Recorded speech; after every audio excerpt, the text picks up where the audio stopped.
Hello, bachcho. Let's read this question. So this question says a string breaks if the tension exceeds 10 Newton. A string of mass 250 gram tied to the string of length 10 centimeter is rotated in a horizontal circle. The maximum angular velocity of the rotation can be. Angular velocity बतानी है हमें rotation की maximum. ठीक है, तो चलिए इस question को स्टार्ट करते हैं। So we can write down the key concept of this question. इस क्वेश्चन का की कॉन्सेप्ट आप बच्चों के लिख लीजिए। देखिए ये क्या कर रहा है, सर्कुलर मोशन कर रहा है। ठीक है, हॉरिजॉन्टल सर्किल में मूव कर रहा है। स्ट्रिंग में देखिए हमने क्या कर रखा है, एक स्टोन को बांध रखा है और हॉरिजॉन्टल मोशन में, हॉरिजॉन्टल प्लेन में क्या कर रहा है, सर्कुलर मोशन कर रहा है। तो इस क्वेश्चन का की कॉन्सेप्ट आपका लिख लीजिए, सर्कुलर मोशन।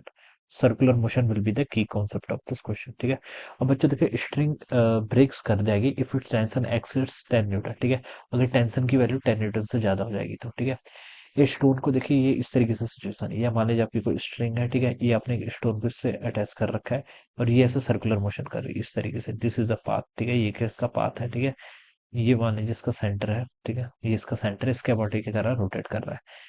तो देखिए इस पर कौन सा फोर्स लेगा, ये आपको इसकी सर्कुलर मोशन कर रही है तो उसका मतलब इस पर एक सेंट्रीपिटल फोर्स लगना चाहिए। सेंट्रीपिटल फोर्स किसके इक्वल होता है, एम ओमेगा स्क्वायर आर के इक्वल, या फिर M B square by R. मुझसे आप एंगुलर वेलोसिटी पूछिए तो आइदर आप ये फॉर्मूला लगा लीजिए, ये कोई भी लगा लीजिए, लेकिन मुझसे एंगुलर वेलोसिटी के टर्म में पूछा तो ये वाला फॉर्मूला ज्यादा बेटर है। ठीक है, ये आपका सेंट्रीपिटल फोर्स है। अब बच्चों ये सेंट्रीपिटल फोर्स को नया फोर्स तो है नहीं। ठीक है, ये सेंट्रीपिटल फोर्स किसने अप्लाई किया होगा, ये यहाँ पर जो टेंशन है, स्ट्रिंग से अटैच्ड है, स्ट्रिंग में टेंशन होगी, यही स्ट्रिंग क्या देगी, इसको सेंट्रीपिटल फोर्स देगी। ठीक है, तो मैं यहाँ पर से लिख सकता हूँ जो आपका टेंसर है, ठीक है, ये किसके इक्वल होगा, आपका एम ओमेगा स्क्वायर आर के इक्वल होगा। ठीक है, इतनी वैल्यू जाएगी। अब बच्चों देखिए इसमें पुट करें तो टेंशन की वैल्यू कितनी है आपकी, 10 न्यूटन के इक्वल। मास जो आपका अटैच्ड है वो 250 ग्राम का, यानी कि इसको 0.25 केजी लिख सकते हैं। ओमेगा का स्क्वायर इंटू आर, रेडियस कितने रेडियस में मूव कर रहा है, स्ट्रिंग की लेंथ 10 सेंटीमीटर यानी कि 0.1 मीटर के इक्वल। तो ये इसको देखिए अगर हम सॉल्व करेंगे तो 10 newton it is equal to 0.25 into 0.1 करेंगे तो आपका 25 इंटू 10 to the power -3 के इक्वल हो जाएगा। ठीक है, इंटू के आपका ओमेगा स्क्वायर।